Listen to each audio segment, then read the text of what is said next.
yet another video that I'm not in a Porsche.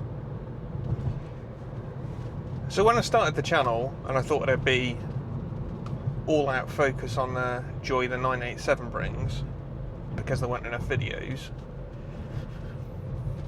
I decided it'd be cool to do videos on the other cars that we've got, and this is the other one.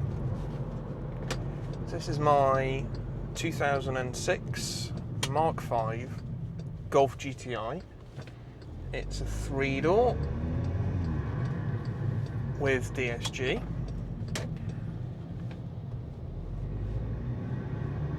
And it's what I basically use to keep the miles off the Porsche a little bit during the working week, and something I don't really care about leaving at the train station. I will risk saying I think a Mk5 GTI is pretty much the perfect day-to-day companion as your practical car if you still want something that's a bit of fun alongside your more dedicated sports car, whatever that might be, or hobby car. But they're actually pretty cool anyway. They're obviously now at an age where they don't command anywhere near the money they used to. So I got this car just under 2 years ago from a specialist small dealer that seemed to focus predominantly in warm hatches, and he had this, and it was a one owner car. Here the induction kit, which I'll talk about in a minute. It was a one owner car, and the guy had owned it from brand new, unsurprisingly being one owner, and he'd covered 170,000 miles on it.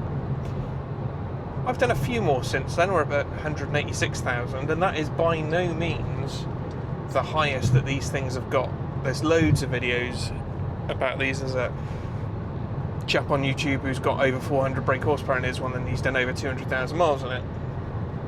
I'm pretty sure there's a couple of people in the Facebook group I'm in that are in the sort of 230 to 250,000 miles. For a day-to-day car, it's super cheap to run because it's just a Golf. So there's loads of pattern parts that you can get for not much money at all. It's basically a big Meccano kit, so you can do a lot of stuff yourself or with friends. And nothing's really that expensive. When I got the car, the front left brake caliper was binding a little bit. I think at the garage that was £60 fitted, which is obviously amazing. And everything else has been pretty reasonable too. I've done a few bits and pieces to it, because I can't help myself. I guess the biggest thing I've done to it is sorting out all the suspension. It was tired. I got leaking dampers at the front and the back. So I fitted a set of Koni Special Active dampers, and they are truly brilliant. And again, another damper that you don't see reviewed very much. They're not active in the sense of like PASM is sort of electrically actuated and you can make it harder and softer. They've just got some clever valving in them. I think they actually replaced the Koni FSD dampers, but they've got this brilliant ability to be very smooth around town. And when the fast rebound's called on, if you're at speed on a A or a B road, it's really good. And the other great thing is you use them on the standard height springs, so you're not hitting every single speed bump all over the place or dragging the car out as you get out of a multi-storey car park on a ramp or whatever. Maintenance on these is interesting. So this is what's called a BWA engine car, so still 200 brake horsepower. But the joy of the BWA engine, I think the AXX, which is the first engine, is exactly the same. Timing chain and timing belt. That was a really, really good plan. So the top end of the engine has got a timing chain, that's on the cams, and the bottom end's belt driven. I've had both of those replaced in my ownership. Really important thing to do when you're having the top end chain done is get the tension done at the same time and make sure they replace the stretch bolt. For some people, for some reason, people reuse that stretch bolt, and some of the tuners actually won't tune the car if you haven't done that, because guess what? It's single use and they snap.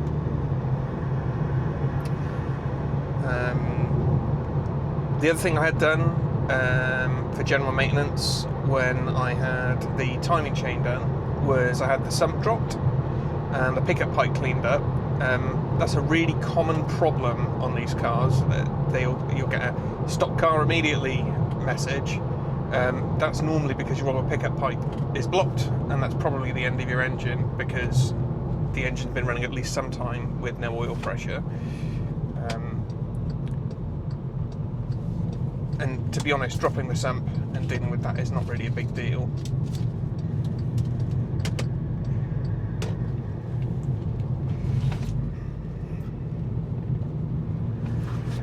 So I'll give it a little squeeze.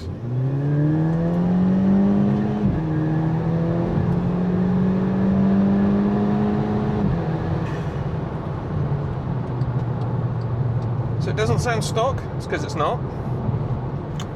It's got a Dorenza intake. It's got an S3, so Audi S3 all alloy intercooler. It's got a Viz high pressure fuel pump, and it's got a 200 cell sports cap.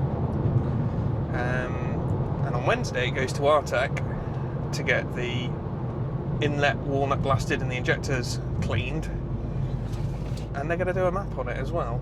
It's got a Super Chips Bluefin plug-in map at the moment, which is alright,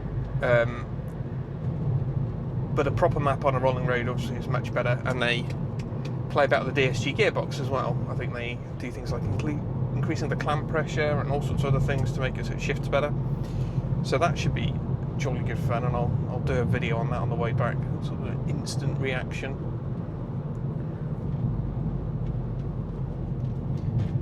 Entertainment wise, I have the joy of the head unit already being replaced by the previous owner. It's an Apple CarPlay unit, and that's just good enough. I'll put a screenshot of that. You'll notice in the screenshot the car doesn't have Mk5 GTI clocks on it anymore. So a really common fault on these is that the LCD matrix in the middle dies, and that's what happened to mine. And when you get that replaced, it has to be recoded because it's got the immobiliser in it. I decided that I would get I think they're called the post-facelift or facelift Scirocco clocks. They look a little bit newer, it looks a bit tidier, and quite cool. They got oil temp on there as well, which is quite nice to keep an eye on. I know it's just a commuting car, but if you happen to want to have a play, it's nice to know your oil's up to temp or not getting too hot.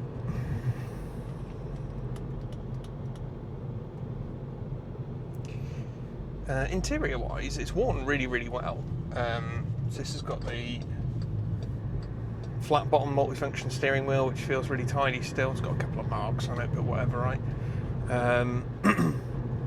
All the interior plastics are done really, really well. One of the ones here, this one on the door, had gone a bit sad, and the coating had come off the buttons for the electric windows, and the same for the lights. I got all of those as either second-hand replacements off eBay for like a few quid, or just got them off AliExpress. It's super cheap.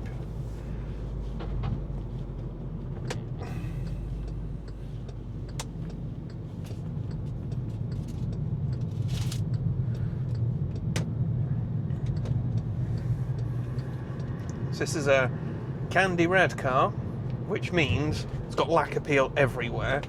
I don't really care about that. I probably should sort it out. It's a cheap car.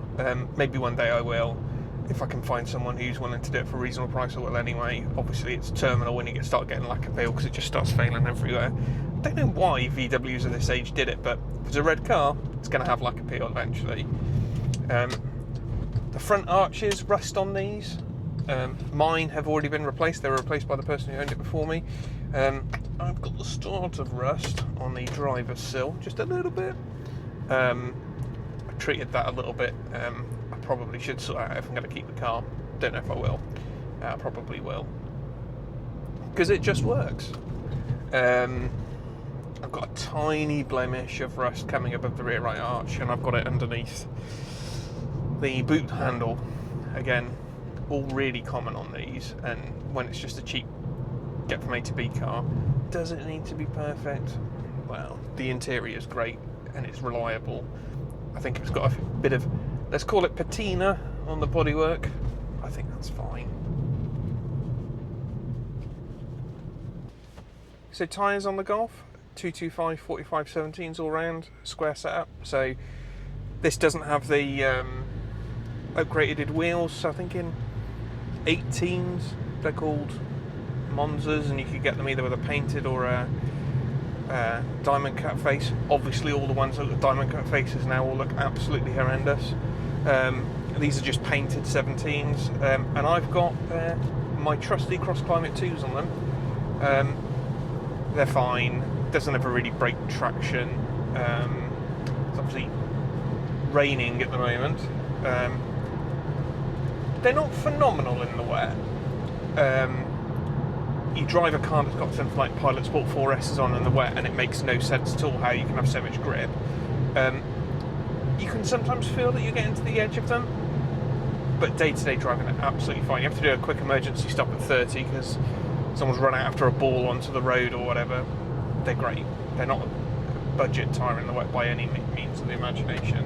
And when I've used them in poor weather in winter, they've been absolutely fine. Brakes. Now, brakes is an interesting one on the Mk5 GTI because everyone seems to upgrade the brakes, and they all go predominantly for either R32 or S3 calipers, or the Mk5 GTI Performance, or Golf R calipers, so they can get bigger discs on. I didn't bother doing that. This isn't a track car, it isn't like my pro performance car, so I just went with making sure all my calipers good. I got some actual Brembo as opposed to like Brembo that you sometimes get from the likes of ECP. I think they're called Brembo Extra or something like that. Pads. I've got some Pagid, dimpled and grooved discs front and back, front are vented, rears are solids. I got some Hell, I think they are, HEL, braided lines. And then my favourite RBF 600 fluid. They're absolutely mega now. You don't really get any fade at all. When I say you don't get any fade at all, I'm only saying that because I haven't put it on a track or pushed it ultra hard constantly to try and get fade. The stuff I had on before, which is an unknown quantity, right? So I've got no idea what it was on it before. You get a couple of pushes on dual carriageways, and then you'd start to feel the pedal will go further and further each time you used it, which not hugely confidence inspiring. But I've been really happy with what I've moved to. So I mentioned general servicing. There's a few things to be aware of. The cam belt, cam chain fiasco. General maintenance on these is going to be what kills them. There are so many out there that so many's unfair, isn't it? There's quite a few out there that clearly people have cut corners because they don't want to pay to do things properly. So if you see one that's got a PCV defeat on it or delete, don't buy that car. It needs the PCV system. It's not that expensive to get it replaced. I think the part's about £70 even from VW. Mine went, it needed replacing. I got like a weird fault code that was something like venting to atmosphere from fuel or something weird like that. And it's all to do like there's a charcoal canister that's part of the PCV system that helps as part of the recirculating of all the fumes. Just get it replaced. One thing I did have done as like a preventative maintenance item was a balance shaft delete. So Viz do like a freewheel that goes on the bottom. Again, that's something I had done when I had the timing chain replaced. that's because the balance shafts fail and that grenades your engine. I think, I could be wrong, I think when they fail they seize and that locks your oil pump and then your engine goes, which is not great. There's other things that people do, like swirl flap deletes. I've not bothered doing that. I've done a variety of things prior to it going to Artec, which I'll do in a separate video. I'll put a link to that somewhere when I make it. But to be honest, just stay on top of it.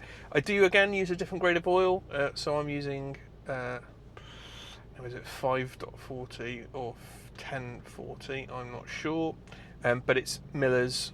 Again, it's the NT plus CFS. Again, Artec recommend that. Artec are the TFSI and FSI, or TSI should I say, tuning specialists. They're the ones to go by. They've got some amazing stuff on their website. I'll put a link to it that tells you all about which parts to use if you're going to tune the car and what maintenance you need to make sure you've done.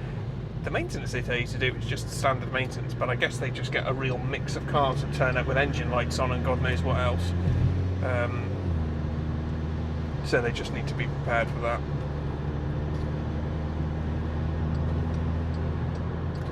So what do I think? I don't think for under £4,000, and £4,000 will get you a good one. You only need to spend more than that if you're going to get like an Edition 30. I wouldn't be too worried about one that's got big miles on. It's got 186,000, as I said at the start. It's absolutely fine. As is ever the case, history and condition is what you should buy it on. Obviously, I've said it's got lacquer peel, it's got corrosion. Didn't have any of that when I bought it, so surprise. But I believe certainly the peel is just a candy red thing. So don't get a red car if you don't want lacquer peel, or you can't deal with it yourself. But all of them do rust on those front arches, the front lower sills, and the rear arches, and the bit around the boot. There's not a lot you can do about it. You can treat it yourself. They're going to corrode. It's where the water sits in. I think the main reason the front wings and the sills rust is someone put foam in for sound deadening, which was a brilliant plan, and then that holds water. And holding water next to metal is going to corrode. Lovely Vantage there. There's an underrated car. AMV8 Vantage. They're lovely. So yeah, you've got a fun hobby car and you want something for day to day, get a Mk5 GTI.